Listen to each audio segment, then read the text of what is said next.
two, 1, 2, 3. Yeah. Hey. 1, 2, 1, Afros 2. Audio. 1, 2, What's up, 3. family? What's up, community? Yo, my bad, Pete. But if Afros and Audios is going to be in Baltimore in 2025 like it was in 2023 and 2024, we got to give this a Be More flip.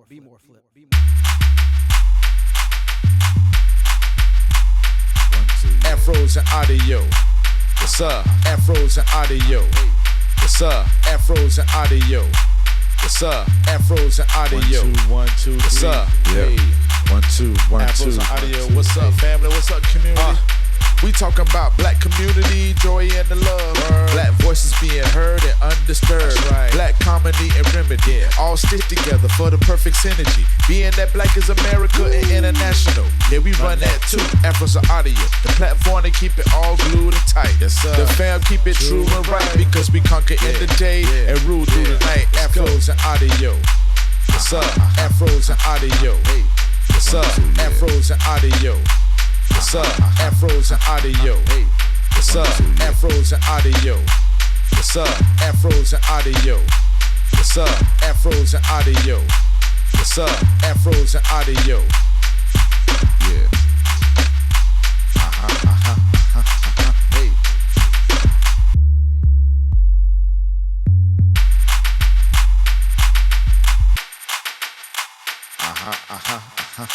Hey. Yeah.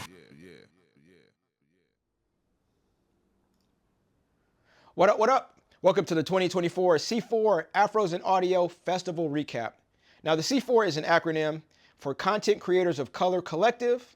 We're a grouping of creatives that have built and maintained community and collaboration, starting on the Clubhouse app and more recently in person.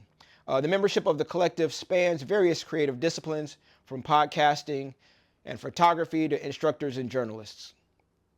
Now, this is our second annual Afros and Audio Recap. So I guess we'll be doing this every year now. So we'll see how it goes. I'll be serving as your host. I'm the Crate Digger. Among the many creative pursuits I have, I'm an audio engineer and the composer of a slew of podcast themes. So now that we have that kind of the church announcements out the way, I'm excited and honored to introduce to you these group of folks who are so dope, both collectively and individually. We're going to start with my homie, the one and only Lisa Woolfork. Lisa is the founder of Black Women Stitch and the host of the Stitch Please podcast. Black Women Stitch was born from a combination of her sewing knowledge, academic vocation, and activist training.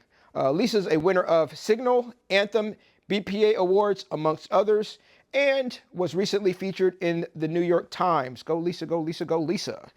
On a more personal note, Lisa is also deeply embedded amongst a loving family, as demonstrated by them not allowing her to use the Imperial Death March as her wedding processional. The one and only Lisa Woolfork. Next up, my brother Dom Lawson. Dominic Lawson is the director of podcasts at the Owls Education Company. Now, prior to podcasting, he spent some time banking, then enlisted in the Army. After his service, he took his skill sets back to banking. Not the part about the guns and the tactical knowledge, like the other stuff he learned in the Army. But started his podcasting career in 2016 with the Startup Life podcast, and his meteoric rise in podcasting is evident in the fact that he has more awards than Michael Jordan has rings and Sean Kemp has children combined. The one and only Dom Lawson. Next up, my brother Sambaza Podcast. Quick backstory. Many people think podcasting was created based on the invention of iPods, but as you can see, it was actually named after him. He just recently celebrated 5 years in podcasting. Congrats to you, brother.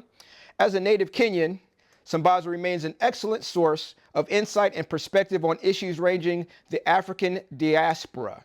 He was also a panel speaker at this year's Afro and Audios Festival, so we're looking forward to hearing more about that. The one and only Sambaza Podcast. Next up, my brother, Mr. Al Pete. Oh, look at Mr. Al Pete. I like that. I got to get me one of those. The Florida native is a man of many hats. He likely has more hats than he has locks, but in true Florida fashion, the count has been challenged, so this jury's still out on that. But we do know for sure is that he's held nearly every role there is to hold in podcasting, from producer, engineer, He's the host of the award-winning podcast Tables Might Wobble. He's a network founder, all while also being a DJ, an MC, a journalist, and of course an avid Peacock hater, the one and only Mr. Al Pete. Next up, we have my sister, straight out the Lou, Jen Washington. She is the creator and host of the Woke by Accident podcast, which features compelling and thought-provoking discussions on race and its role in current and historical contexts, both in the United States and abroad. She insists she's a dog mom of a Rottweiler named Isis. Now, I can't say she's lying, but I will say that Martin Payne had a Rottweiler too, so you be the judge. And last but not least is the one and only Shawn Smith, my brother S Squared.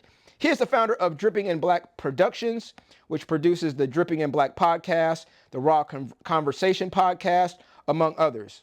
Shawn remains committed to using Dripping in Black to navigate the broad spectrum of the Black diaspora and elevating the multitudinous, that is triple word score in Scrabble, multitudinous examples of Black excellence among us. However, I am questioning his gauge on excellence solely based on the fact that he nominated me to host this year's recap. But here we are. Regular price, $4, $4. That's our panel, good folks. Everybody feeling all right tonight? Everybody good? Good to see y'all. Good to see y'all. Hey, thank y'all. Best introductions ever. Oh, don't say that. Don't say that. So let me say this before we kind of dive into the heavier parts of the conversation. Afro and Audio is billed as the first conference for and by Black indie podcast creators and audio professionals. And this past October, they held their sixth annual Afros and Audio Podcast Festival. It returned for the second year to Baltimore's Reginald F. Lewis Museum of Maryland African American History and Culture. Now, this 2.5-day festival brings people from not just across the country, but across the world to learn, listen, teach, reach, exchange, recharge, and apparently Detroit Shuffle amongst like-minded folk from all levels of podcasting. So salute to my brother Talib and all the folks who make the Afros and Audio Podcast Festival a thing. Congrats on year 6. And starting the conversation, let's start with just a show of hands. Is there anyone who has not attended an Afros and Audio Festival in person before this year? So this is your first year attending, Jen, in person? All right, and everybody else has been there at least once? Okay, cool. So let's start the convo like this. We're gonna start with you, Lisa, and we're just gonna work down the line. If you could just share some kind of most kind of overarching basic reflections you have, and then we'll dive a bit deeper into some of the thoughts that you guys share. But starting with you, Lisa. Thank you so much for this opportunity to talk about Afros and Audios in the 2024 event. I have been fortunate enough to attend 3 in-person Afros and Audios as well as 1 online. And one of the things I appreciate about the event is the way that it pulls Black creatives together. Very often podcasting seems like you're working in isolation. It's just you and the microphone. I was very much interested in learning more about the discipline, learning about all the different aspects. And I wanted to learn about that from Black folks. And Afros and Audio does deliver on that. And I've been really grateful to have Afros and Audios as my introduction to podcasting and to learn from peers in solidarity and in community. And that has made it feel less isolating. And this version this year, Afros and Audios at Baltimore, was another opportunity to come together under that mantle. And so I feel like I connect with you all pretty regularly on Clubhouse and through voice memos and talking that way. But it was really fantastic to see, everybody in person. And I'm grateful to Afros and Audios for that. That the panel we have assembled are people that I really enjoy, people that I learn from, people that give me great suggestions and advice. And to see y'all, just even seeing this group of people in person just felt really good. And then I met a lot of other new people as well. So I was left leaving Afros and Audios feeling somehow like emotionally fed. Um, and that was really very encouraging, again, to combat some of the isolation that happens in podcasting. And when you feel like you look around and you don't see anyone that looks like you, um, it can make it feel even more isolating. And this is what Afros and Audio is in counter to. That is what I appreciated about it. Dope, dope, dope. Dom, your thoughts? I share a lot of the same sentiments as Lisa. For me, I see it as basically a family reunion, where we get together and joke joke with one another, prank with one another. Eat boxes of chicken together and stuff like that. Yeah, y'all ate a lot of chicken. Y'all ate a lot of We chicken. did eat a lot Yeah. of chicken, right? Got a biscuit too. But in addition to that, though, I know I always get fed just from seeing some of the new things that people are working on, right? Some of the new podcasts, some of the new video ventures, or just even seeing some new collaborations and watching those collaborations almost happen in real time. We saw people from my guy Walt Gaynor and Chris Ward Jr. Collaborating in real time right there on the scene, collecting content and creating content together, and things of that nature. But also people who were on panels together who probably have talked to each other for years but never met in person, and then now they're on panels and stuff like that. So it's always good to see that collaborative piece. Is always good to feel fed. And then lastly, I'm always appreciative of the people who don't podcast but who support podcasters.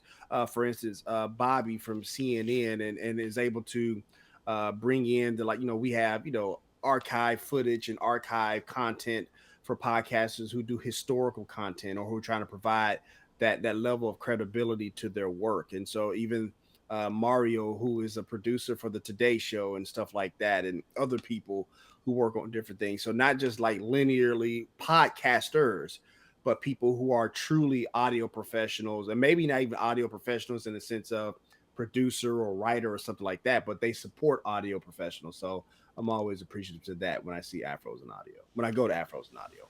Dope, dope, dope. Sambaza, your thoughts, brother? Oh,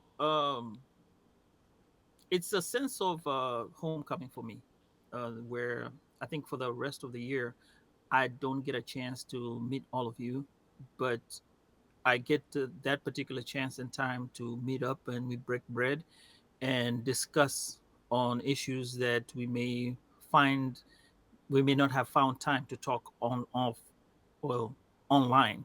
And one other thing is that for having a congregation of many podcasters that we have at that particular time, I think collaborations come up. You get to know each other much better. And what I'm very curious about is how we propagate our different communities and merge them together to make newer collectives and also collaborations and create better podcasts, because I think people come with their own strengths and weaknesses. And when you get to the podcasting side of it, with other people, you tend to try to figure out where you fit in. And this is a place where you do fit in as an African American or diasporan podcaster or black podcaster or any podcaster for that matter, or even a listener. And you can leverage whatever you have to be able to become a greater podcaster. So I think what I can say in general is that it has a great future for any newcomer and novice podcaster. Al, brother, what's your thoughts? Um, um, it's a pretty good definition of community for one. And it's good to be around people that are like minded. So appreciative of everybody on this call. Um, when it comes to podcasts and even just becoming like this family thing. Are you like switching cups, sir? That's pretty dope. What happened? What happened? I just got I'm here. sorry, my bad. Continue. But yeah, it's this very robust sense of community um when you attend Afros Audio. Um getting ideals as well too, man. I think it's cool for people that might feel like they're at a ceiling where they feel like, okay, well, what more can I learn? What more can I get? This, that, and the third. There's somebody there, or numerous people that are there to kind of give you influence on, um, finding something new to do, or finding a new innovative way to podcast, or just to give you the spirit to keep going and make you feel like that you're important, that you're involved. Because I know me personally, I felt like, at times I feel like I don't feel involved in the podcast crew, but when I'm in, in the Afros audio space, let alone C4, I definitely feel like I'm a part of the podcasting space, or I'm contributing to the podcasting space. And Afros Audio is definitely a good spot to go to, and just get that energy up again, to be like, hey, I'm in the place to be, and I feel cool about it. And at the same time too, I just feel good being providing the sounds of the after party, which kind of gives a little bit of lift to the community as well, to be able to entertain and let put our hair down, no pun intended, and Yeah, I, I, do the I love.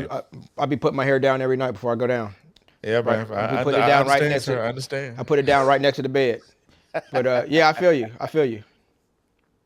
And so also, I'm going to mention it, but we'll talk about it a bit more. Both you and Sambaza had more behind the scenes roles as well. So we'll talk about that as well. But Jen, as we mentioned at the top of the show, this is your first in-person Afros and Audio Festival. So please, please, please share your thoughts.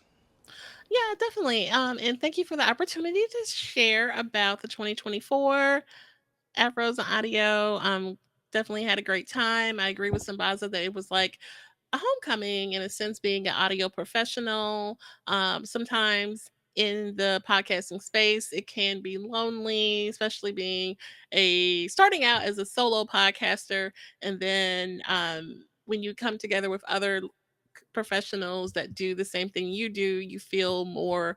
Well, I felt at home and a part of, like I belong in this space, and so definitely had a great sense of community and got to meet a lot of people that I speak with, or even had guests on my show in person. So really a good handful of my guests were there, so it was kind of nice to outside of our group, to meet the additional professionals that I've had on my show and have had, meaningful conversations. So I thought it was a really great time. Dope, dope, dope. Brother S Squared, tell me what you have to share. Biggest thing from the conference is the community. Learning from different people, talking. It's even even between the sessions and things like that, and getting to meet people. That's the biggest thing that I talk. Like I said, everybody else have said um, pretty much, and I agree with them wholeheartedly. But like I say, for me, it was just meeting people because, like I say, it can be podcasts can be a very isolating.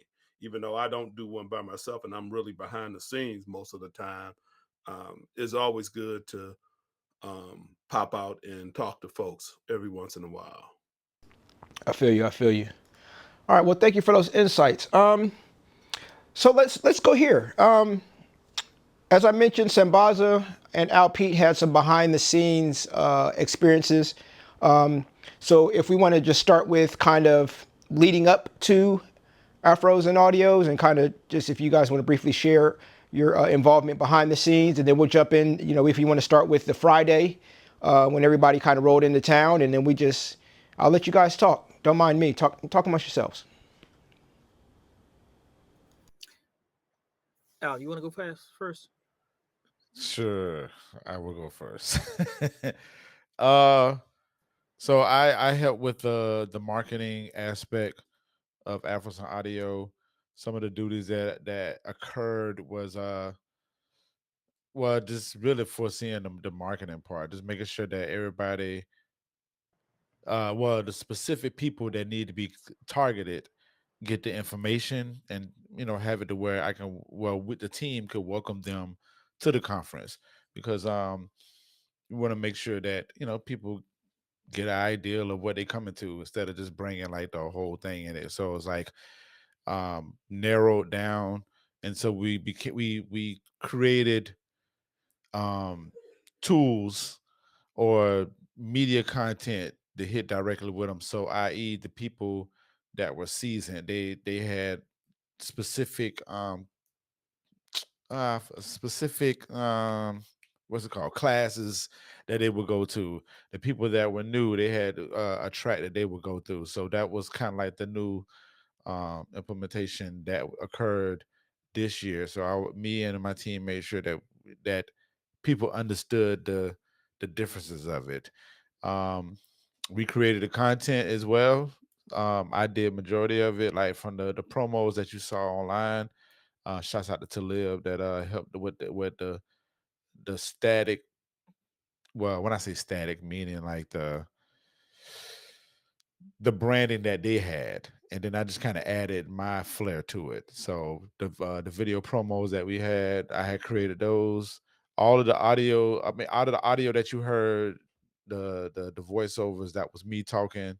So just to bring a little flair to the marketing aspect of it, that was my role of it, and I was the lead of it, the lead of the marketing part. I think on my part, I was an ambassador, and what I was supposed to do, or what I did, was make sure that everyone got to know what it was all about, send information, use social media and all that I could to be able to let people be aware that there's a Afros and Audio Festival happening in Baltimore. I did that, and I think on the first day, I was unable to show up on the conference because I was doing a last minute interview at a different local DC podcast called One Mic Show, whereby I also highlighted what was going on. Hopefully, this will make more diasporans be aware of the Afros and Audio, especially in the DC area, that there's something going on.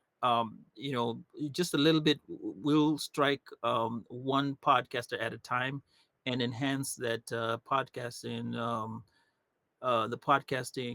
idea and knowledge all throughout the DC area was where we start from. I mean, because that's where we are, and hopefully their show will kind of integrate out to other people, and next year we may get some people showing up from just listening to that particular episode or wherever we have been posting and saying, "Hey, we're here every year, and this is what we're all about." Dope, dope. Well, as has been mentioned, I was not able to attend this year. I attended last year, had a great time. Was not able to attend this year. Hoping I can be back next year. But it's dope to see even more people once again every year. More and more people finding ways to support. So that's dope. Open floor. I'm gonna throw it out to you guys. Share your thoughts. Like I said, I don't want to steer you too much, but I don't know if you guys want to start with the Friday leading in, or you know. Uh, Before you get to there, Yeah, Jen, brother. you had a role to play too. Yeah, I was on the logistics committee as well, so I didn't get. Oh, my bad. I didn't know. I didn't know. I mean, like I said, I wasn't there. My apologies. Please share. Okay. Share more. Share more. I know. So it was just kind of a behind the scenes type of thing, but I was glad to be a part of it since this is my first year attending in person. So I was happy to be a part of those before the conference meetings with Talib and the other organizers. So So let me ask this question once again. I don't want to put you on the spot, but I'm probably putting you on the spot. You mentioned that this is your first time being there in person. Didn't you attend virtually at some point prior to this, or am I misremembering? yes, so I did have the opportunity to attend virtually, which was great.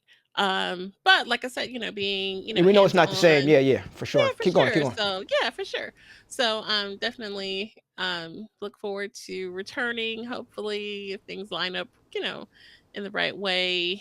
And but I definitely was happy to attend virtually the year, I guess that's probably 2 years ago, if I remember correctly, but definitely the the workshops and things were really great, as well as the ones I was able to sit down and attend in person as well. So Dope, dope. So yeah, once again, I was not aware you were involved in that way, but that's dope. That's even a third level and a different layer that comes to once again supporting this larger production. Once again, open floor. You guys, you know, I'm gonna hand it over to y'all. Lisa, how was your presentation? It's funny that you asked that because I was going to ask you the same thing, Sambaza, to tell us about your panel. I really enjoyed your panel. It was about African podcasting, and many of the people were wearing like representative cultural clothing. And Sambaza's outfit was really great. And so I was going to ask you, Sambaza, to talk about your panel and your outfit and, what it meant to be talking with diasporic podcasters from the Afros and audio stage. Oh man, that was one of the greatest, I can say, part for me as a podcaster to come out and sit with different podcasters, because each podcaster represented a different side of the African continent. We had someone from Rwanda, Claire, and then we had Zambamba of assorted stories. I keep Zenith. Zenith is her name. Zenith. She is from Zambia, and then we have Rafa of the White Label American, who's from Nigeria. Well, me, of course, from Kenya, and Paula from Tanzania. Now you get a group of five people on a panel, and they all represent their own version of Africa in their storytelling is very unique. First, especially when we talked about how we connected with each other, that was one of weird way of saying, hey, what is our connection? Africa is not really Africa is our connection, but then we had other channels that we got together to become that particular panel that we have. My representation is of the garment that I was wearing actually is a representation of my tribe. It's a Kenyan tribe called Kambe, part of a Mijikenda tribe, and it's in a coastal area. The hat signaled the elder, and then I had a stick, which is actually a weapon at times, but I didn't say that. So it I used the Kenyan flag because it represented the whole of Kenya, and then the sheet that I used here to cover myself, we call it like a lasso, is also part of it. It's a Kenyan garment that representative of the Maasai. Which I took just to add some differences in it. But the whole culture was represented by the shawl that I had across my chest and the fez hat that I had. It's only worn by elders, so I considered myself having been an elder right now. I guess with my big old age right now. So all in all, uh, I'll summarize by saying this: each one of us had something to talk about Africa. We not have enough time to finish it, but I'm seeing us developing into this scenario where there will be a lot of content emulating from just that particular set that we spoke on. And there are different topics that we can explore right off of there that we started off. And I'm glad the conversation started from there. I really thank Afros and Audio for allowing us to come up with a segment for that. Raphael is the one who actually posted that idea, and I'm looking forward to more future, segments of the African podcasting, and seeing how many other collaborations we can have just by that. Yeah, and I think I can smell some collaborations coming off from that.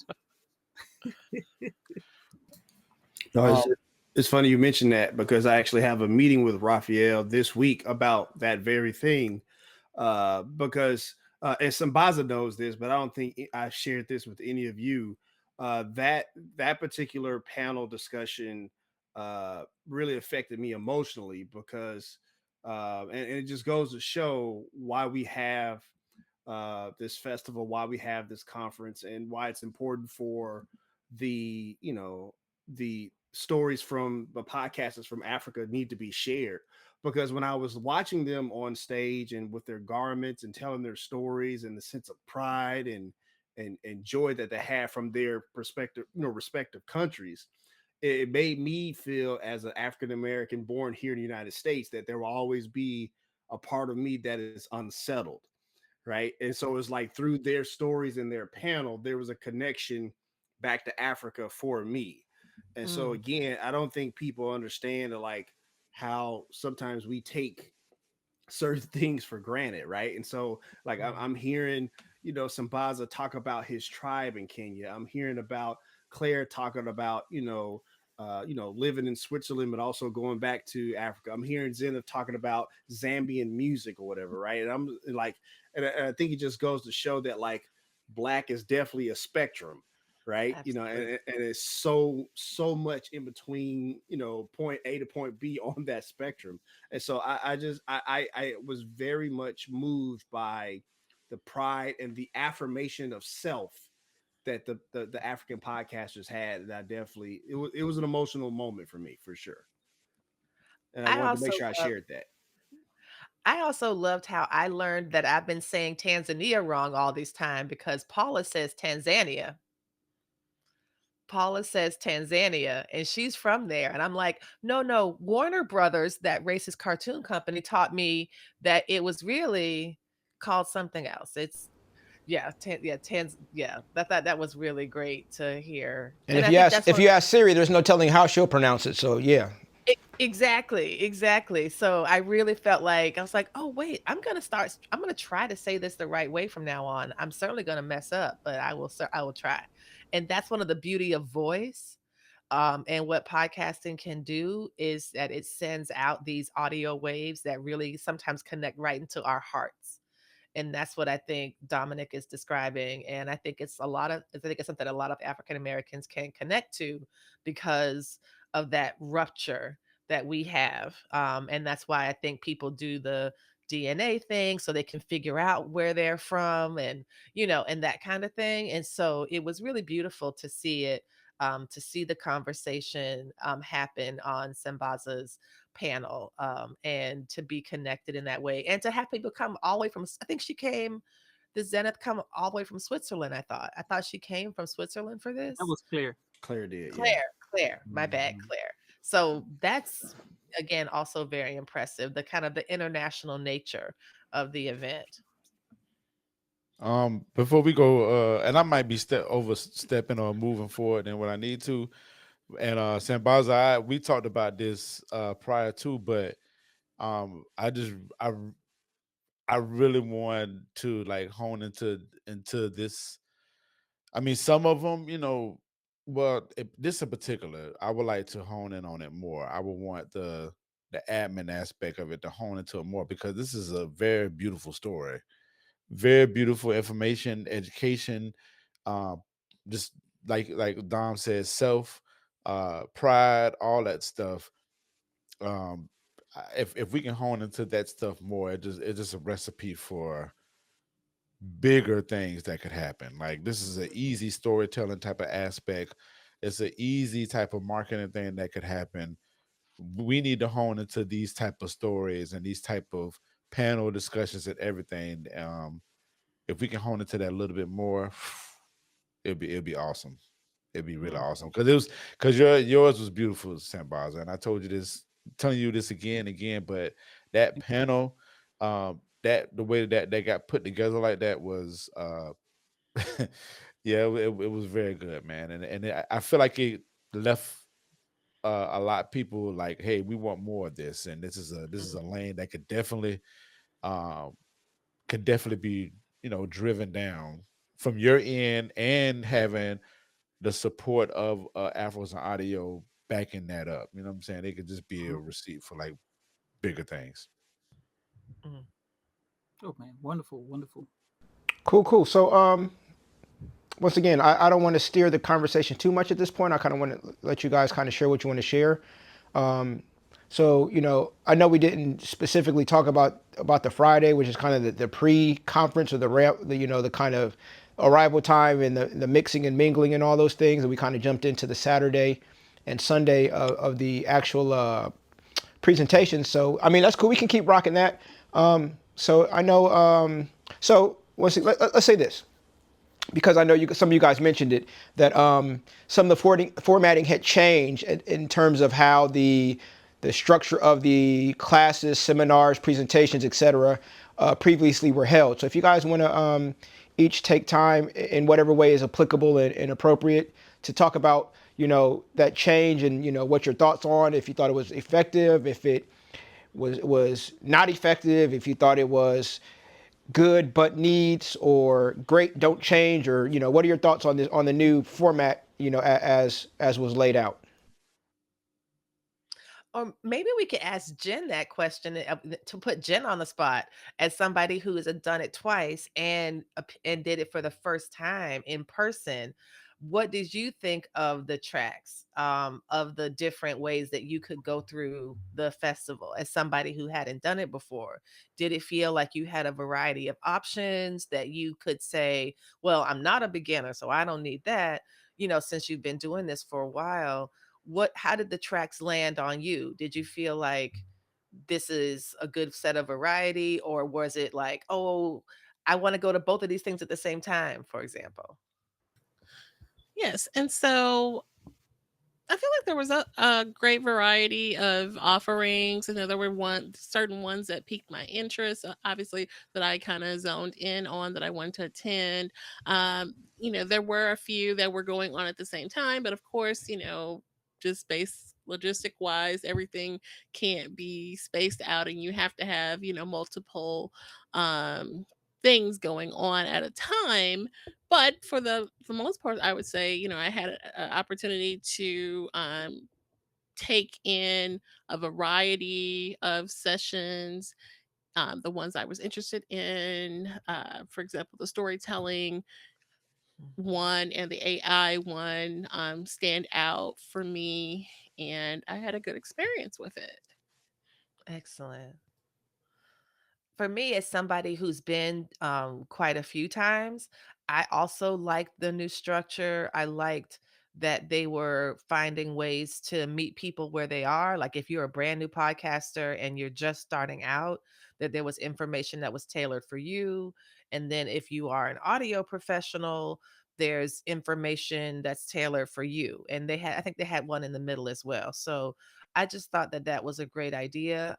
Another thing that I did was I signed up to be a moderator. I didn't propose a session, a whole panel, and I didn't even propose a paper.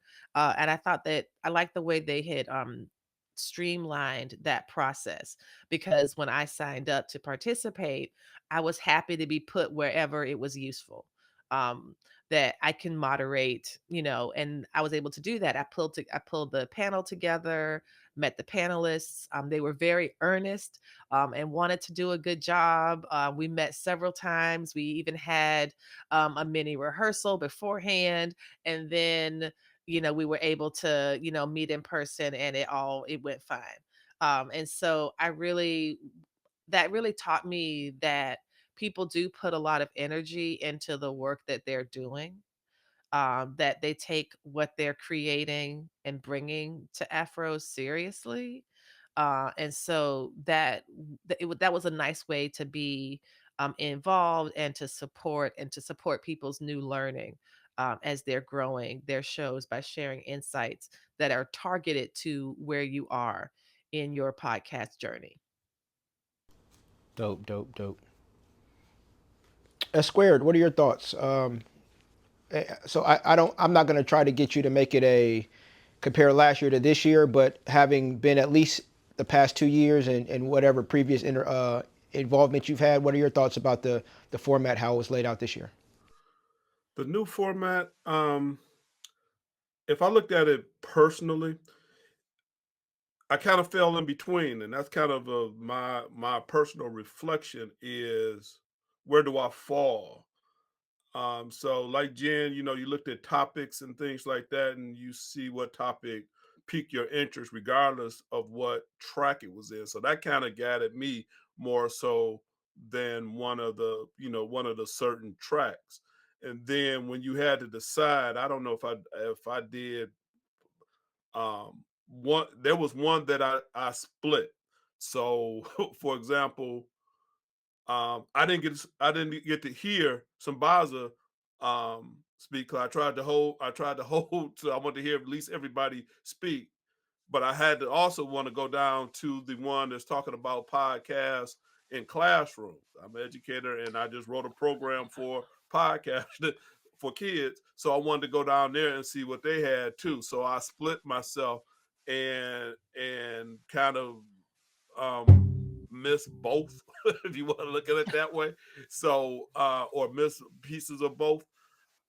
So that was kind of frustrating. But like I said, for personally, it I had to choose the topic and I couldn't choose the track because I kind of fell into in between. Some stuff I'm novice at, some stuff I've heard that before. Let me try something else. So yeah, I fell in between. I fell in between the cracks a lot in that scenario. Good. Sometimes that's a good problem to have, you know, to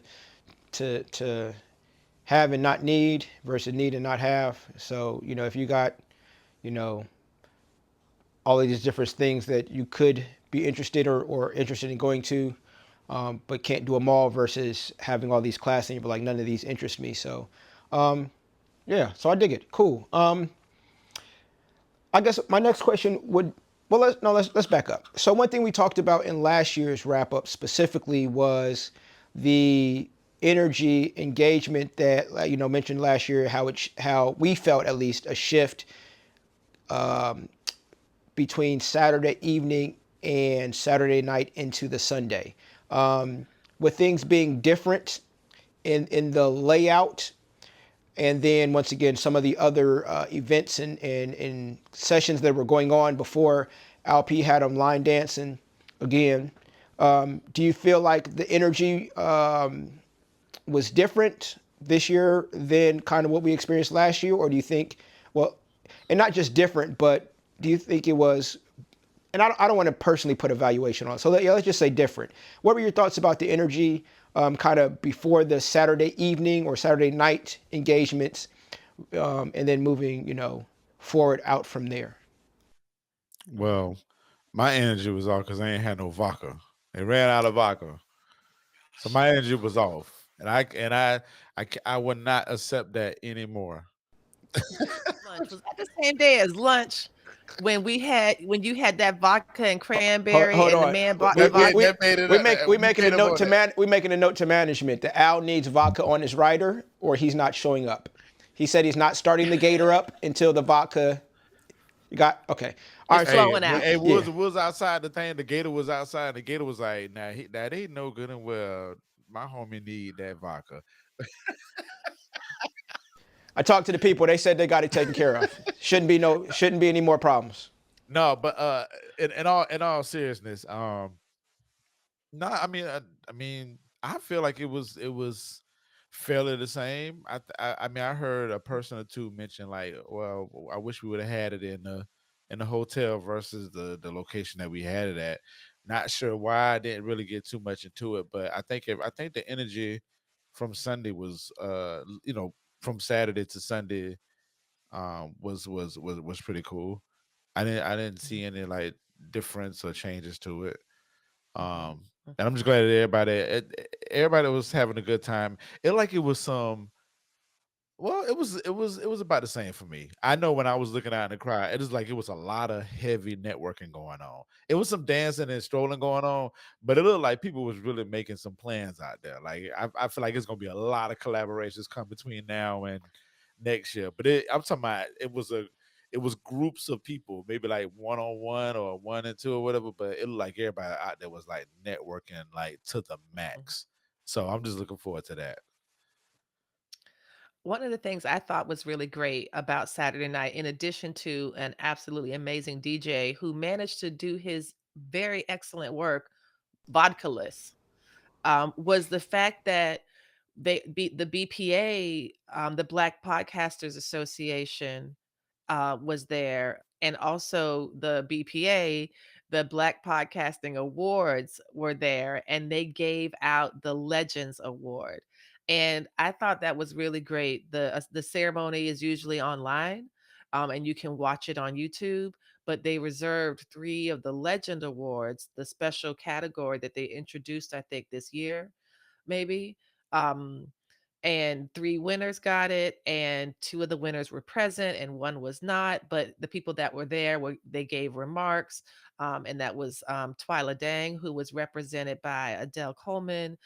Crystal Hill was there, and she gave an acceptance speech. And TK Dutes, she was there as well, and she is a legend, and gave a speech. And so it just felt like, by seeing them be recognized for, years and years of work, long before I even knew what a podcast was, it just helped me to realize that even though this feels isolating, that I am absolutely not alone, and that I am part of a history, part of a story, part of a podcasting legacy. And I'm following, ideally, hopefully, in the trail of those folks. And I'm fortunate to be mentored by Crystal. I'm fortunate to be mentored by TK. And it's just been, it was really great to see them really get their flowers, at a I'm gonna say like a place like this, but what I really mean is I think it's very meaningful for Black folks to be rewarded and recognized by Black institutions and by the community. And so it really felt beautiful just to be in the audience, and to see them receive their trophies. So that was another thing I thought that was a powerful part of the vibe on Saturday night. Absolutely, absolutely. So of course, again, congrats to the 3 winners, but we have to give a special shout out to the one and only Crystal Hill. She is part of our C4 fam, so we always show a bit of extra love to Crystal. So congratulations to her and the 2 other 2024 BPA Legends Award winners. But yeah, man, just keep going. More talk, more talk. I'll leave it to y'all. I think when we talk about the Saturday event in the evening, uh, making that presentation and giving out that awards gave it a sense of purpose, so that people would actually want to be there for the Saturday evening and enjoy, let loose and be relaxed. Even But if there was no so, vodka, I feel you. Yeah. yeah, uh, hadn't it been like that, it would have been like, oh, we're going out to party. And for me, I think pushing that short segment in there would say, okay, fine, I have worked the whole day. I want to relax. Let me go hang out with my people again.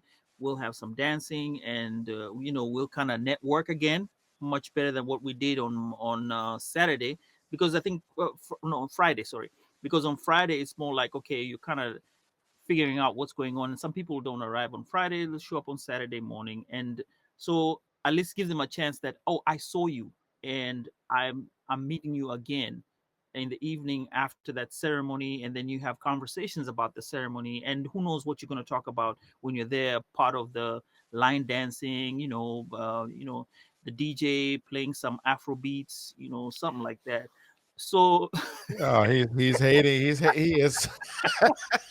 That was cold, man. Oh, That was Sambaza, that cold. was yeah, oh, no, that we was Shot, had good. some That was Afro good. beats. That shot was fired, Did man. DJ not Shot play? fired. No, we DJ played not some play Afro beats. Afrobeats? Listen, they've been waiting all year because No, they came in complaining last year. They've been waiting all year to haze you.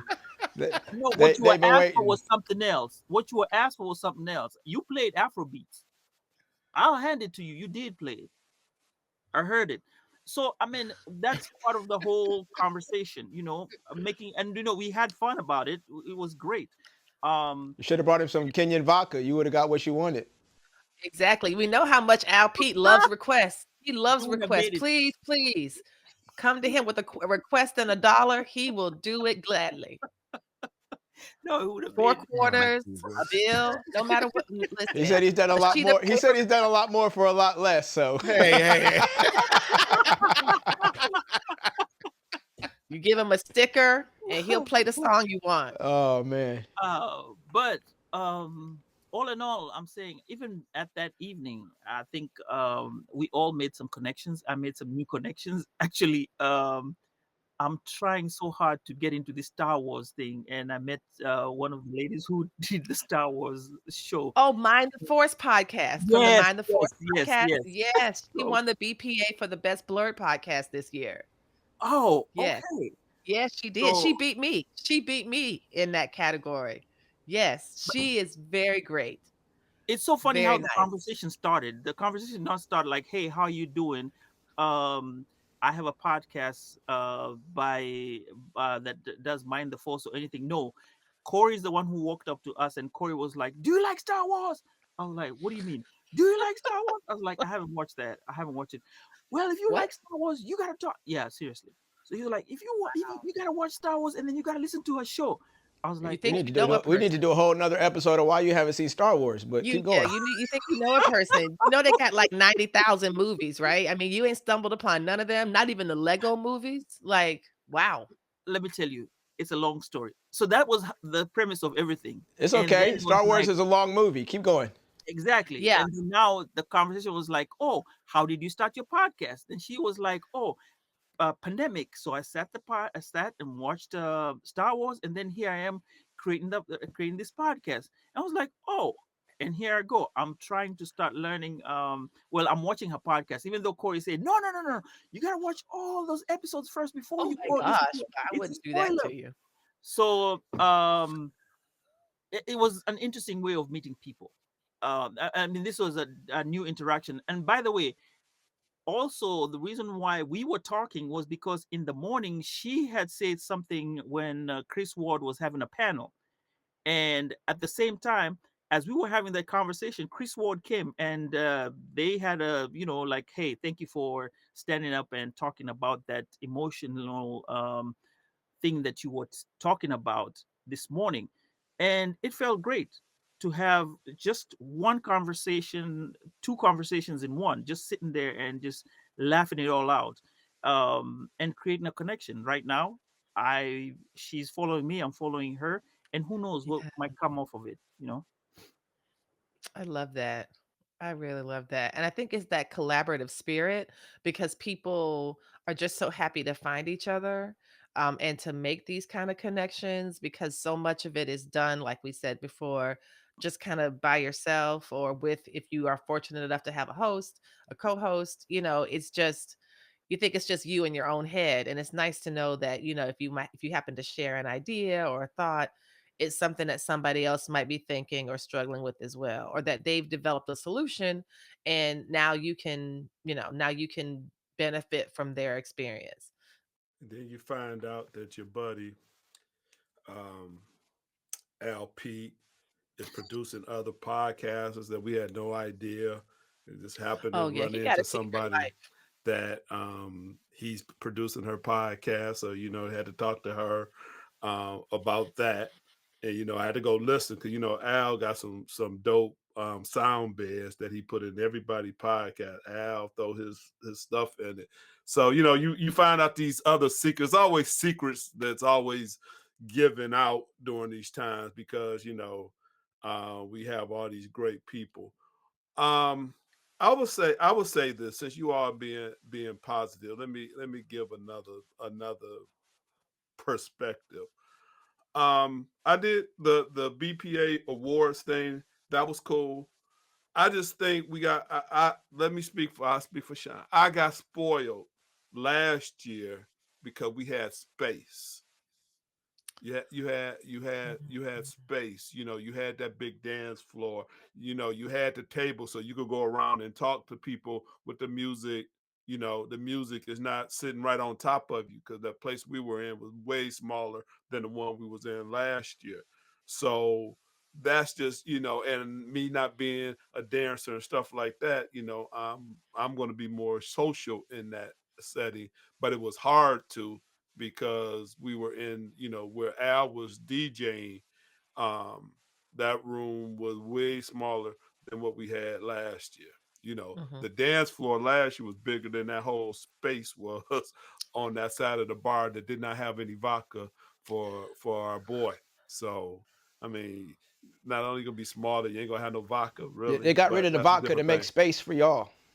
Yeah, but it wasn't enough. Oh, And I don't really so feel bad. I don't really feel bad for him. But I understand it because he thought, I'm going to a bar-ish place. I don't know really if it's a bar or Yes. not, but a bar-ish place that they're gonna have vodka. Because I did ask him, do you want me to bring something before I got there? But again, he assuming that he's gonna be at a bar, they're gonna have vodka. That's just a staple. I don't drink, and I still know that that's a staple. And not having it, I understand, man. But yeah, I I would say that would be something that it was a cool place. Um, I guess if you gigged it and like that, but for our non-giggers, but like the music and like to socialize and stuff like that, it was a harder thing unless you went to the side where they did the awards. But most people were in there trying to get their drink on, and people was dancing and stuff like that. So um I understand it, but yeah, I would have been talking to other people, especially the steppers from Detroit. Shout out to them. Yeah, they said yeah, because we could see we had the view of the harbor, we had all that stuff. So we were spoiled. We were spoiled um last year. So I did like the place last year that we did have it. If you want to for a comparison as far as space Mhm. was concerned. Can I throw this in? Do you think if they make it themed, like for example, like a Star Wars night, or maybe another time they make it like the '80s night, something like that, would it make it more kind of different Mhm. or engaging? It'll definitely be different. I'll let y'all answer, but my opinion is, as a DJ who has many years and many different experiences on kind of themed events, sometimes I think it's really like, I don't want to say cultural, but like city to city. Like some cities are really good about having demographics that really dig into these themed things.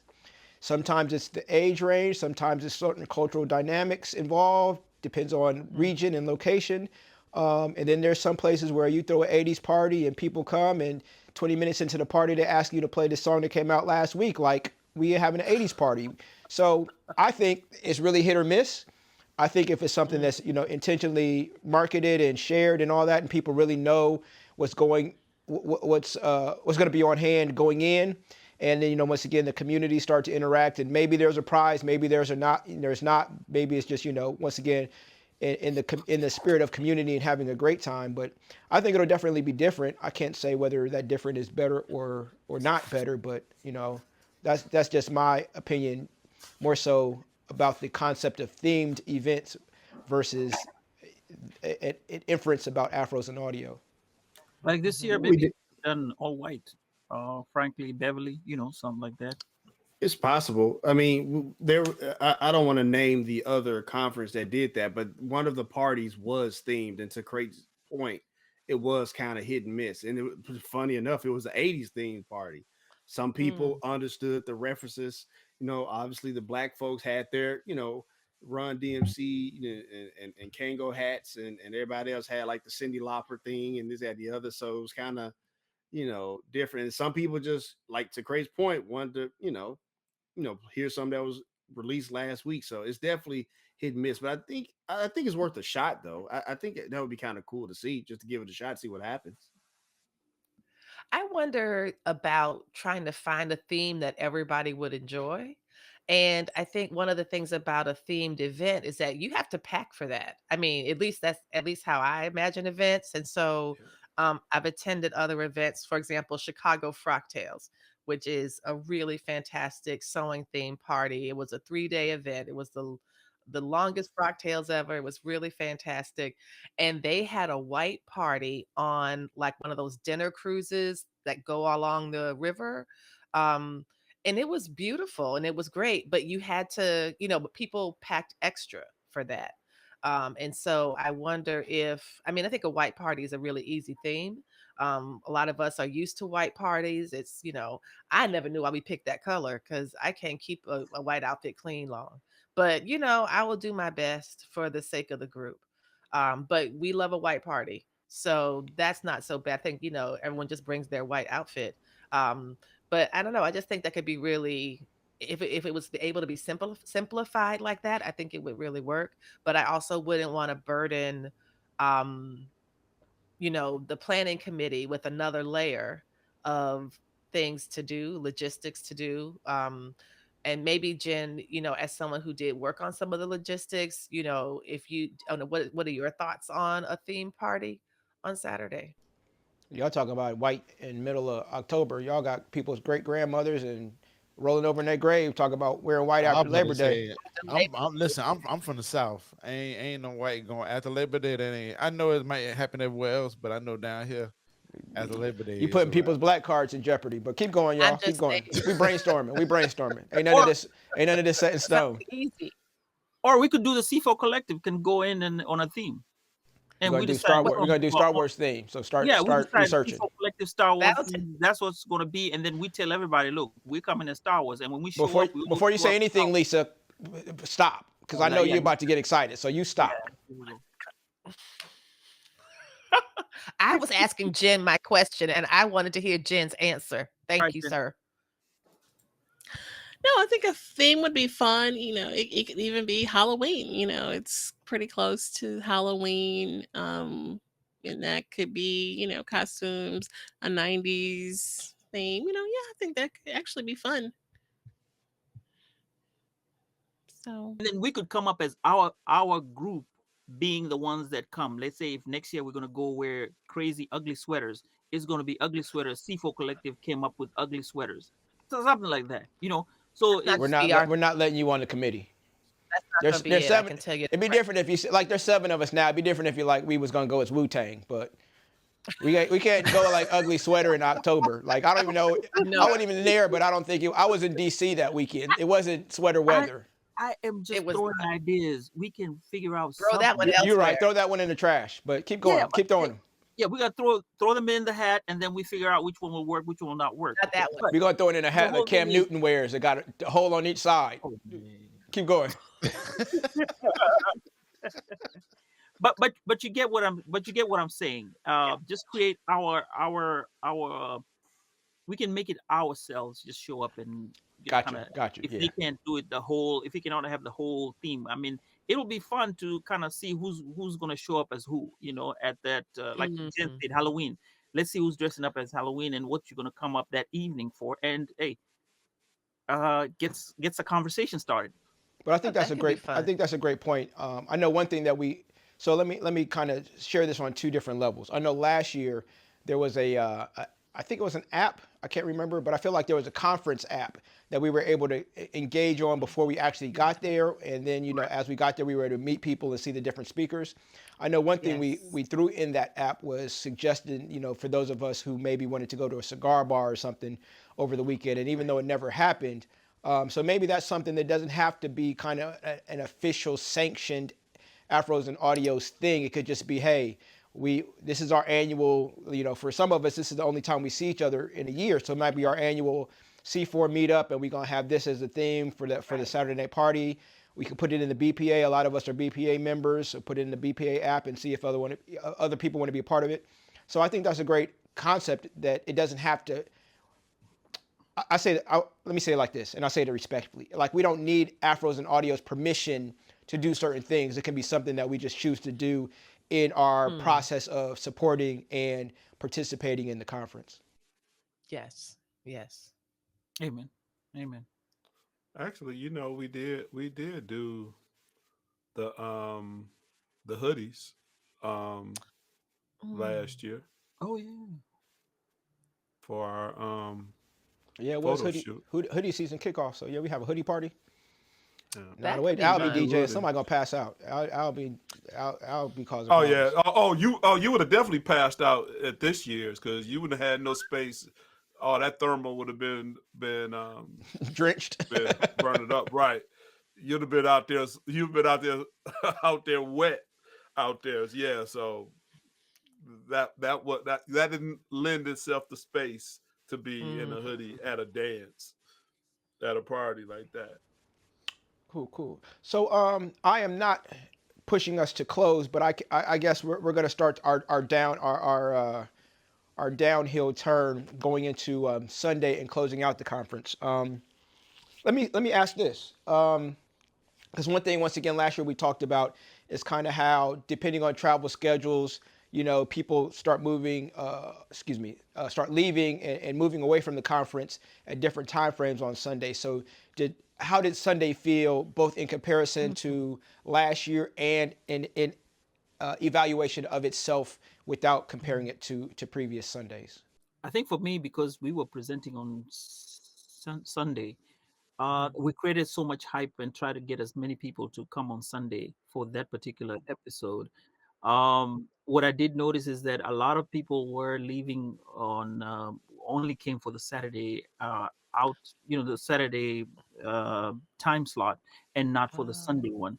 But uh, interesting. like like like I said, but it's more to do with how the organizers will try and see if they can make that the transition to have people who come on Sunday, Saturday to actually show up on Sunday, make it Mm, more, maybe make it more accessible for people to show up on Sunday, or give them something to want to come back on Sunday. We tried, and I think even if we still get that Sunday slot next year, we'll hype it up more and more so that we have people coming on Sunday as a feature to come on the Sunday. I know when we have that last one where you have your town hall meeting regarding mm, podcasting in general, and the year in podcasting, I forget the name. I think at that part, a lot of the podcasters who are the serious, not really the serious podcasters, but those who have invested their time will actually show up for that Sunday. Most of us want to stay on mm, Sunday because that's one of the times where we can express ourselves and give some views and listen to what has happened throughout the year and what we're looking forward to the next year, as opposed to like on the beginning on Friday, it's more like a meet and greet. So mm, mm, my thing would be how I'm curious to see how we can sensationalize Sunday as the end, mm. and instead of being a goodbye, it's sort of a hello to the upcoming festival next Oh, year. that's beautiful. Yeah. That's really beautifully put. I think that's beautifully put. It's not a goodbye, it's a hello for next time. I really enjoyed both Sunday sessions. I went to your session, Sambaza, and I believe Q Points that talked about the gamification of the podcasting for doing a live show. That was really excellent. I think that some people, one thing I did appreciate about this year's conference was that they ended the programming like around 12 o'clock. And I think that, and then like the presentation. So people presented, I think at 10 and then again at 11. And then after that, there were not going to be any more sessions. After that, there was like lunch, and then you could come back for a couple more presentations. I think on the state of Black podcasting was one, and then the wrap up. And I think that because of the nature of travel and plane tickets, that there are people that are going to leave around noon. I did end up missing part of the testimonial discussion because the train back to my place, the train back home, was at like 3:45, and I could have either taken the 3:45 train or an 8 p.m. train. And an 8 p.m. train just got me in way too late. And so the 3:45 was the best option. But I was grateful that I didn't miss um, any of you all's presentations, or that it's not like I want to miss the state of Black podcasting, because I am interested in that, obviously. Um, but I did appreciate that the sessions um, were concluded by like 12, so that it was a very good chance that people who stayed until Sunday would have would have people would be able to attend these sessions. So I like the idea of trying to figure out how to make Sunday a bit more sticky, especially since there's such goodwill. I think from Saturday night to Sunday, people have kind of like they've let their guard down a little bit. Maybe not let their guard down, because I don't think anyone is necessarily guarded. But being in, celebrating our legends, having the great music, the networking, the dancing, and then seeing everybody again on Sunday morning. Um, it's I don't know, it just felt like we had done something together. And then we get to see each other again. And so I thought that was really cool. So I could definitely imagine or think through some fun ways to make sure people are present and active on Sunday. Um, Maybe some gamification. I don't know, but I don't know. I like the app as well. Or maybe just bring I, vodka. Keep going, Lisa. yeah, that would do it. That'd do it. But no, I think Vodka and pancakes. Sun. I see it. I can see it. I can see it. I mean, don't they put vodka in mimosas? Oh no, that's champagne. What do I I hope know? not, but keep going. A signature cocktail for Afros and Audios. Mr. Al Pete, it's just vodka in a cup with ice. Well, let Um, me say this. According to social media, the way some of the ladies come home after brunch, maybe they are putting the vodka in the mimosas. You never know. But I who's think to say? Shaboing, boing, boing. Yeah, I think the Sunday action. Oh man, I don't know, man. Yeah, it would be cool to have something where I guess everybody could stay, or even make the Sunday the traveling day. I don't know, but it's I don't know. It just be pretty weird that not weird, but it just you have a good time that Saturday night, and then Sunday is like people just kind of gradually leaving. You see people with their bags, and it's almost like and then with Sunday we're talking about what is it, the state of black podcasting, like those type of serious conversations or whatnot. And I don't know if those conversations need to be had before everybody leaves, because somebody can benefit from listening to those conversations and the questions that were asked, because there were some pretty cool questions being asked in reference to the state of black podcasting. So um yeah, I don't know, man. I Sambaza, I share that same thought. You know what I'm saying? That instead of goodbye, have it be a hello, because it do be kind of like this, kind of like feeling. It's already a weird feeling when you go somewhere and then you got to get on the plane and go back home. It's not like you don't want to go home, but it's like you leaving the people that you with. So it's like yeah. this. It's just this type of feeling. It's like like damn, like we A little winding bit of down. sadness. Yeah. Yeah, it's a little bit of sadness. So, I don't know. I mean, even if they started everything on Friday, like the actual program and stuff on Oh, Friday, interesting. do a welcome and go straight to the talking. Then Saturday do Saturday do the thing on Sunday, on Saturday, had a party, and then maybe like that Sunday, Yeah. who was somebody had like a brunch or something like that, Yeah. man, and then everybody leave. So as you were talking, I was going to ask, once again, one thing about Afros and Audio, it is a weekend-based festival. So, once again, we can go around the table with this, but what would it potentially look like, and is it feasible? Would you still be able to support, et cetera, if it's a travel in potentially Thursday, Friday morning, kick off this conference. You have Friday during the day, Friday evening activities, whatever, whatever. Saturday during the day, Saturday evening activities, whatever, whatever. And then whether it's a closeout Sunday morning or kind of just open space for whatever that, it may not have the same level of organization as far as structure with seminars and workshops, but, once again, maybe if it's shifted from Friday, Saturday, Sunday to Friday, Saturday, part of Sunday, or Friday full day, Saturday full day, is supporting Afros and Audios still something that's feasible based on travel logistics, family, work, etc. Well, real quick before anybody else answers, you gotta sell it to them. Gotta sell it to the folks to make it, to make it. I mean, we have they already mentioned the seventh annual, so you have a whole year to plan out. You know what I'm saying? And I'm life happens, life life be lifing. So I understand that factor of it, but I think if there was a very strategic marketing plan to what I'm saying, to sell it to where people would be like, okay, well, I'm gonna come in on Thursday and take Mhm. that Friday off or whatever the case may be, what I'm saying, to be able to enjoy the Friday and Saturday. Because I did hear a couple of people say they couldn't even come in until Saturday.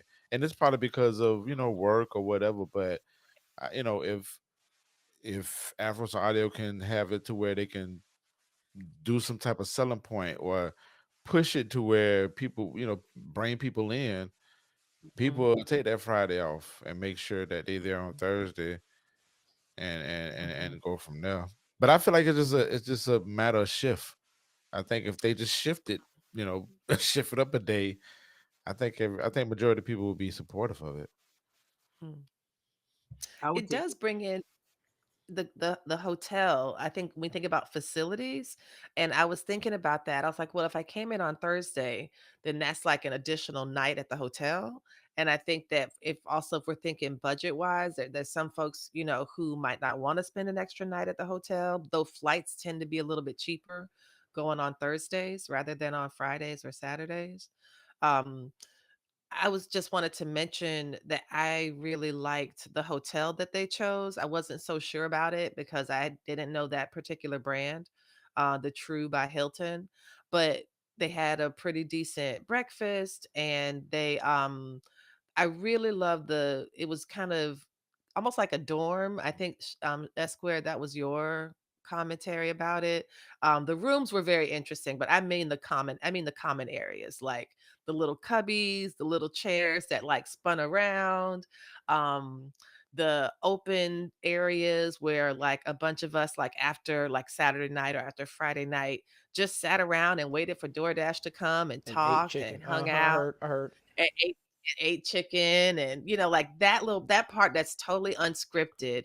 I got to hang out with uh uh Q and the Detroit crew. He was wearing this great shirt that said touch my beard and tell me I'm pretty. And so I got to hang out. It was really cool. So I really did like the hotel the hotel that they chose. I thought it was really a comfortable type space that encouraged collaboration. I took a meeting outside on the front porch, and there was just it was really I thought that was a cool space. Like I said, I think no, sorry, like Al said, Thursday may not work for some people, but I'll, I'll be honest with you. I'll support the Friday, coming in on Friday and having the conference starting on Friday. So at least we get 2 full days of Mhm. great podcasting, and um, for I don't know if you say real podcasters or we also I'm noticing also that the other conferences that are out there for the other peoples are starting off on some on Wednesdays, some on Thursdays, and some even on Mondays. So I think if we can get everybody to have a buy-in or sell it to our podcasters and say, hey, if we want to get um the full sandwich of everything Hmm. that is available out there, let's meet on Friday and then we have Mm. Saturday. So it'll be 2 great full days of podcasting conversations going on. And hey, who would not like to party on Friday and a Saturday, and then show up and then Al, Sunday. Al said not him if you don't got vodka, but And I think for Al, that'll be the time to look for soca music. Boy, the shot. Hey, apparently the jokes are writing themselves, ain't it? The DJ. the But she did Well, DJ. good. She did good. DJ, DJs, I vouch for you. I told her, he's doing good. He's doing great, and she believed me. Of course, because Sambaza is he matters in the world of DJing. We all know. but hey, That's but his no, name on the line. That's Sambaza's DJ representational name on the line. but on the real though, like if we talk about themes or whatever, it wouldn't necessarily. I mean, we would have to do it like correctly, but it could have been like a all around the world type of theme. You know what I'm saying? Especially from the That's music fun. side of things, like, and I tried to do that as much as I could. When I did it last year and the one that just passed, but just try to hit different areas. You know what I'm saying, or different spots, and be like, all right, cool. I'm gonna hit them with the Myth. I'm gonna hit them with the Detroit. I'm gonna hit them with I didn't do no Florida because I get tired of playing Florida music, but That was um, unfortunate, but it's I very understand. unfortunate. But yeah, so but yeah, I mean, I mean, yes, I can play I some think soca we music think next we had year. this conversation with you last year on the side regarding music, and I was trying to explain to you about the way the music that is being circulated here is a different type of music that could be hitting home for me, as I am in Kenya, or what people are understanding in Kenya as being great music, but to you, it's not been marketed over here. And then if I'm to play it, Mm. everybody will go like, "Huh?" And you probably will not even listen to it. I would be the solo guy just on dancing my hats off on the dance floor. So Dancing your I fez think, off, huh? see, yeah, there you go. uh, Go Elder, go Elder, go Elder. so they, At your big old age, you ain't gonna be able to get up the next morning. you know what I'm saying? So I think there has to be this level of understanding regarding the music that is played internationally, and the Davido is always the one that comes on. Money for no money over me, whatever that song. I I can't stop it, but there are so many songs that are out there that people want to listen to. But again, it's all about distribution. What is being distributed and what can be listened to, and what everyone in that place is accustomed to. You see what I'm saying? And I It think sounds like a soft promo for Sambaza's mixtape dropping in 2025. man, I wish I could. And it was interesting because the guy that was helping me at the venue, he's a DJ, but he Mm. was Oh. saying, he said at the end of it, he said, man, it was interesting to see how you got away with playing, all the music that you played, because I wouldn't have played any of that music. He's like, I play all new music. He said, but it was just good to see everybody Interesting. dancing off the stuff that he was naming certain songs I was playing. He was like, man, I could never at the gigs I do, I could never play that type of music because the crowd Wow. would look at me crazy. But it was just cool to see you in this element playing music, like all this other type of music. I was just like, wow, that's interesting, dog. It was cool to hear that perspective. You know, That I was sounds like, well, that sounds like a soft I'm promo for the next episode, the next season of Tables Might Wobble. Keep going. shit, boy. But so Sambaza Lightweight answered it in a different way. But I guess my next question, and we are actually preparing for our final descent to land this recap. But I guess it's a dual or two-sided question. The first part would be, what would you like to see most in the 2025 version of Afros and Audio? And on the flip side, what would be the best way that you personally potentially could support Afros and Audio's 2025? I'll go first. I guess, just to kind of reiterate what Alp said earlier, I think I would love to see the state of the podcasting and the analytic stuff about Black podcast consumers probably on the front end, kind of like a Friday night mixer, but also panel discussion situation as well, because I think it's important to have that information, right? Like, I understand that's not the sexy part of our craft and what we do. But I think, if we were to mix that on the front end, that'd probably be beneficial. And as far as, um, how I could support Afros and Audio, and I think we kind of talked about this in the clubhouse room, is honestly is to speak there. And it's not that like I can't get anything from Afros and Audio as far as like from a consumer standpoint. I mean, obviously, like I said before, I get the community aspect, it's the family reunion aspect, it's the recharging aspect for me to be in community and space with y'all. But I think it's probably I'm at a point in my podcast career where I probably need to pour into Afros and Audio as a speaker and stuff like that. So that's probably what I'll do next year. Me, Al, Pete, and the albino alligator. So With the drip on too, with the drip. right, right. Shout out to Dripping in Black. Yeah. Jen, you haven't said anything. What would you answer on that part?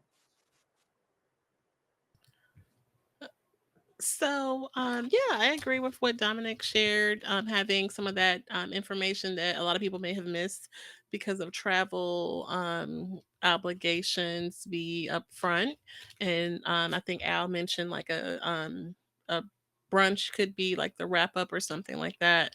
I think that would be effective. Hmm. So for me, I'm going to say this. I would like uh, people to put a challenge to themselves.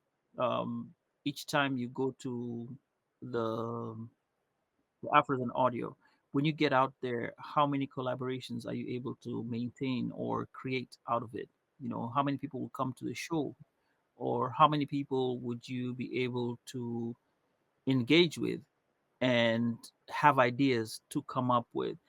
uh, that would be a challenge for a lot of people, and I think if we can foster that with these type of communication, like the way we've done this recap, right? How about when somebody does a collaboration, it gets posted onto the Afros and Audio website, or we have this link that shows that, hey, we collaborated, this is what happened on these collaborations throughout the year, Hmm. and we see how many Mm. people have had their collaborations that have stemmed out of this particular podcast festival. Now, on my challenge is I want to get in and out of Afros and Audio being much better each year, be it on the speaking part, be it on the getting to network, especially on the networking. I think Mm. there's a lot that we can do on networking, and to get more vendors. Actually, I'll say um, I want to add that let's get more vendors out there that can be able to give out more product on what can Mm. be done out there with regard to podcasting. Now, um, basically, and we say with the time available, it's just one day that looks like it's on the next day most of the things are being put down. But if we can have it to whereby any help that we can get out of the either producers, advertisers, or anybody who's in the podcasting industry can come out and help us out, that would be very, very helpful, um, to be able to showcase on that floor. Space, I think the Mm. space is available for that, and we need more. We need more. And I think I don't know how I don't know how what goes on with the marketing part of it. I'm not privy to that, but it's in my uh, best hope that if we have 10 people coming up this year, let's have the same 10 people show up, add another five new people, right? Let's target five new Oh. people. The next year we target another until that space just becomes not enough for us, that we have to say, hey, maybe we need to move to another better venue. So I think Mm. our goal should be looking at that. If we can find a way of us in ourselves, even to bring other people, or like C4 decides, hey, we can also go chip in and put a booth out there and share our Mm. knowledge, maybe do our own show recaps or something like that. But it'll keep promoting, and other people will see, oh, if these guys can start doing this, why not us do that, and then keep growing. So growth is one of the things that I'm hoping for, and collaborations, and let's have a challenge. Everybody should challenge themselves as to what you want to do next year. Dominic has said he wants to, be a speaker. That's what he's going to give to podcasting, and I'm more with the collaboration, what I can do much more. um, I don't know what everybody else has. Uh, so I asked this question. It wasn't at the state of the Black Park. What was the other thing that the one after that? Y'all remember what it was? Like the town The hall joint? reflection. Town hall. It- yeah, Yeah, the yeah. So when reflection inspection of I asked the question, I was like, I essentially was basically asking like the admins of Afros and Audio, or the admin people, like how, like what was their plan to uh to preserve these stories, or support these people that came and spoke and all this other stuff outside of them just speaking, coming to the conference to speak.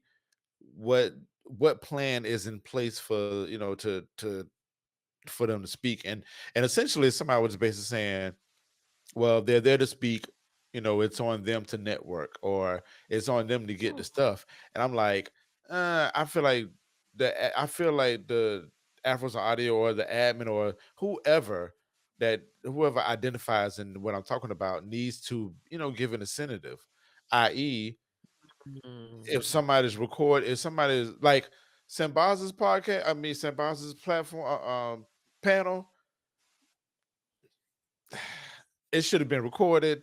You should have got the video, the audio, pictures, all that shit. You should have got the whole shebang, the whole thing. That should have been presented to y'all like, here y'all go, so y'all can use this for podcast shows, or y'all can go in and market this or sell this to somebody else, and you can do it in your own respective ways and have start have us was it a CV to throw this stuff in, so you can be able to share with other folks, the beyond marketing type things. um and so that's what I would like to see for Afros Audio, because these people are coming from like across the water, like the hell with the alligator that I came on. We talking about the people that came across the waters, you know what I'm saying? And you know what, They honestly came in speaking, Wales. all of that, Shamu and all that, like that don't matter, you know what I'm saying? So, but even with that, even with the person that came from around the block that stays in the DMV area, like if they made the effort to speak, the admins or whatnot need to have some type of incentive, even if it's just a letter to send them after Afro's Audio and say, hey, we appreciate you being a speaker. Um, Here's some resources, or here's a token, or here's something, you know what I'm saying? Like, I would like to see that go, because these type of gestures and affirmations or whatever is going to keep the community going.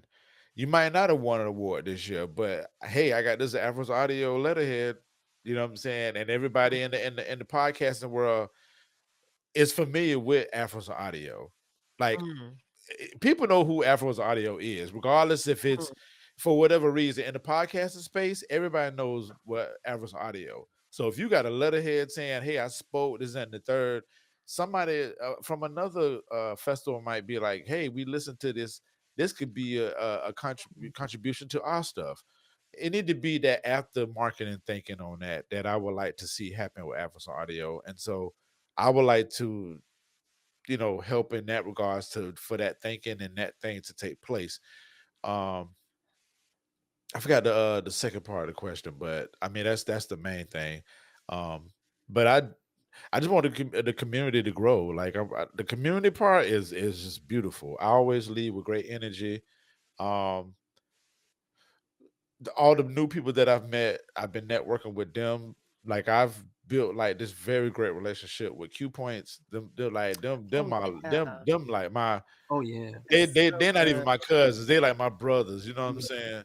And I just love our conversations and their ideas and stuff like that. And I just want to be able to help with that. So I just want to be a good vessel outside of me DJing to add into the podcasting world, because I do feel like not even feel like I know I have a great thing to add in the podcasting space, and it's a lot of people who are doing some great things, and I just want to contribute to it inside C4 and outside of C4.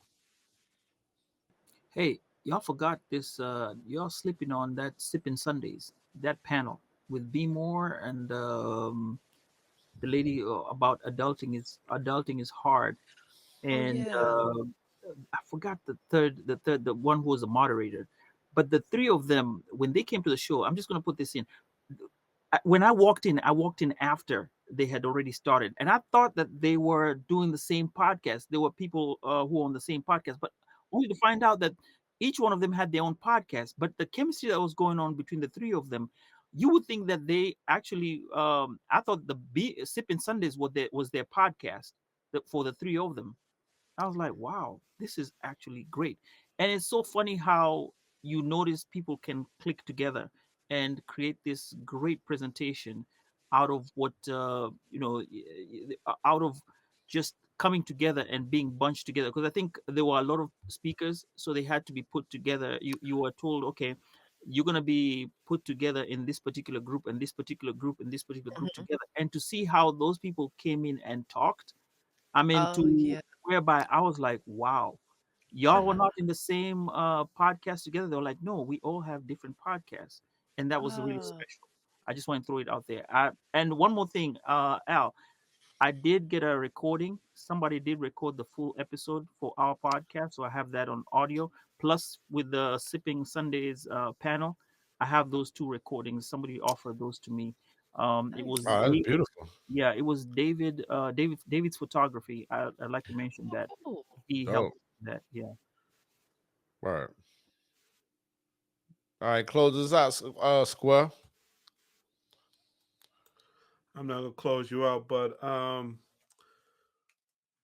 like I said, we've talked about this. People don't know we talk Monday, Wednesday, Fridays, and a lot of stuff in between.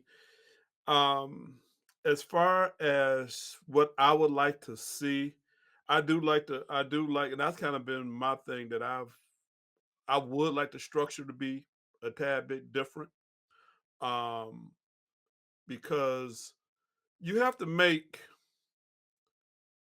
if networking is the biggest thing that you got out of it, which is probably what I will say the biggest thing I got out of it, you got to make it intentional.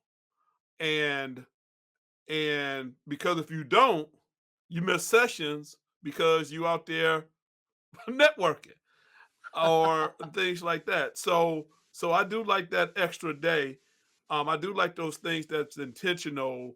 That sometimes it don't have to be structured thing. Just it's just a time that we're gonna talk and do our thing. One thing I will say again, y'all was nice this time. Um, if we're gonna have lunch, you have to give more time for lunch if Yeah. you got to go out and eat. So it's not yes. like we can just eat there and then go back in the session. By the time you walk to somewhere and walk back, as that you're gonna kill your Yeah. hour. But That's that's actually how I missed the picture. I wasn't able right. to Same. make the picture because of Same. that. Yeah. And that was somebody in this group suggestions, and we all missed it because we was at lunch. Yes. We Yes. couldn't get back in time. So Exactly. it's that little stuff like that. Sambaza, my challenge to myself, is a couple of them. Y'all just gave me a couple more ideas. Y'all know I hate to hear y'all talk because y'all make me think and have these ideas, and I'm not gonna be held responsible for them, so I'm keeping them to myself now. I learned that. Um, so um, one of the challenges is that when I'm producing someone else's podcast, and we got a couple in the works now. I say we because most of y'all are my consultants, depending on what I'm working on. My goal is to bring them to the Afros and Audios because they are newer to the set. Um, I don't know. As far as speaking, I haven't been touched to speak, although I do think, and I've said this for years, that somebody out of C4 need to do something about collaboration because I've heard people talk about collaboration, but I haven't seen the collaboration that happened within here, from Mm. Jen to Sabaza to Al and Dominique, special guest host and Dripping in Black, and Crate Mhm. and his ingenuity in all those things, and behind the scenes and in front of the camera as well. He did this. Mhm. Shout out to him. Shout out to Crate Digger. Yeah, see that? Yeah. Yeah, let's see. I don't know which camera. Let's go. Let's go this way. There you go. There you go. Craig Digger and his shirt. We twins because he got the first half. I got the second half of the C4 thing like that. So um, that's collaboration. Can other people say that? I don't think so. I don't think so. I'm willing to put my group up against anybody in that case. But that is one of my challenges. The other challenge is, will I get more if I was a vendor? Sabaza, you said that. So Mhm. individually, where do I fit in? Because that's the biggest thing that I've that's the biggest issue I have right now is where do I fit in, or where would I get the most out of my experience at Afros and Audio? Is it speaking? Yeah, I could speak, but I'd rather support and film Dom speaking. I don't know where it's gonna be. I don't know where it's gonna be. So those are things that I'm thinking about. But one of the challenges that I did say, and I did say out loud, is that I would love to bring one of the programs that I am about to produce to Afros and Audio. And I do have this, Pinky is my avatar in our group chat. And I do have a plan to take over the world. And a part of that may seep its way into Afros and Audio next year. So, man, just make sure I get my side before you take the world, please. I appreciate that. listen, you again for record, you could have ordered anything Man, you mute want. him, Craig. Mute him, Craig. Anything he wants. Mute him. Don ordered anything he wants. Is that correct, Don? That is correct. However, there you go. However, you didn't get your side. That was on you, man. That was on you. I ain't getting no side. I ain't getting my vodka. If you ain't have no vodka, you ain't want one of them dry ass biscuits. You be all right. But Fair Shawn, enough, because that business. One of them rocks. Shawn, if you did put a stand, right, and you did like a mini promo production, right, whereby as a C4 collective, we go in and people come in and talk about their experiences on Afros and Audio, like the way Q Lewis does it, right? And with that, you could pull some people to come onto your show at a later date just by the fact that they did show up. Let me tell you. Well, I'm gonna get too much in the idea, but I would want to take away from them because that's what they doing. What would mine be different is that in that thing where Al asked his question, there was a lot of situations where people needed help in productions. So you know me, I'm yelling, MPN Network. MPN Network. I'm just yelling. I'm yelling this out. The people put it in their head. MPN Network. Dripping in Black Productions. If you want both of us, we can put it in the UMA if you wanted to. So I think that may be is the way that I'm leaning. Like I said, you do need that aspect as well. I'm debating on some equipment. I'll be talking to my creative director, Craig Digger, soon about that. Am I going to invest in that or not? But that you on to something. But I had the idea of putting out production stuff. Whether it's we do trailers. We have done Craig did the music to promo we just finished and got paid for. We got paid. Great, we got paid. So yeah, so it's that type of stuff because in Dripping in Black, we synthesize thoughts and create masterpieces. So I love to hear other people's thoughts and how do we bring that to life? How can we help you, support you? I don't like the word help because that's a one-time thing. How can we support you to bring that to life? And like I said, we've had that talk. Dom talked about, he feeling that it's time for him to speak. And I said, yeah, because I heard storytelling, but I haven't heard Dom's storytelling. And the multi-award winning storyteller. So his name is bringing gravitas. Even in that same session, Dom's name was mentioned, and of course I yelled it too as well when it came up. That's what I do. But